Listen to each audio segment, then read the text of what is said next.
L'actualité économique du jour, c'est aussi le débat relancé sur la fermeture de la centrale nucléaire de Fessenheim, la plus vieille de France.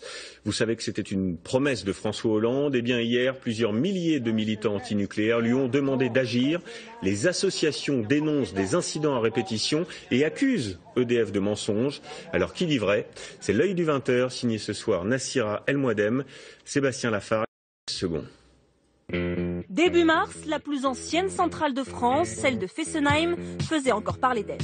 Un défaut d'étanchéité a provoqué l'arrêt de son unité de production numéro 1. Un défaut d'étanchéité. Un défaut d'étanchéité. Mais que s'est-il réellement passé le 28 février à Fessenheim? Avec cette formule, EDF a-t-il minimisé l'incident? On a voulu vérifier.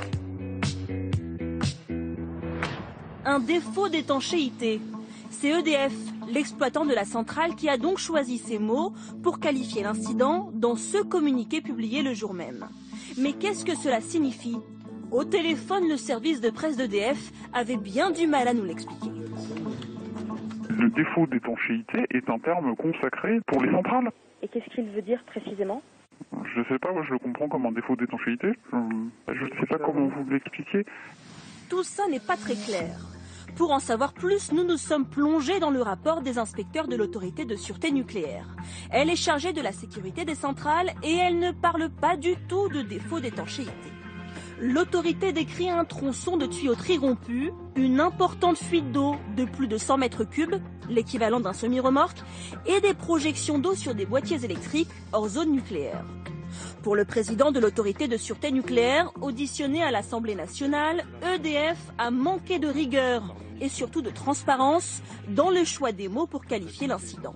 C'est une communication plus que décalée par rapport à la réalité, y compris vis-à-vis de nous-mêmes. Effectivement, c'est en les rappelant et en commençant à discuter techniquement sur ce qui leur arrivait qu'on a compris qu'il se passait quelque chose qui ne se réduisait pas à un défaut d'étanchéité.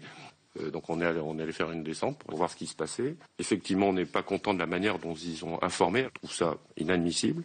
Pas content le patron de l'autorité de sûreté nucléaire, d'autant plus qu'une semaine plus tard, la même tuyauterie pourtant réparée par EDF se rompra de nouveau. L'entreprise reconnaît-elle un manque de transparence?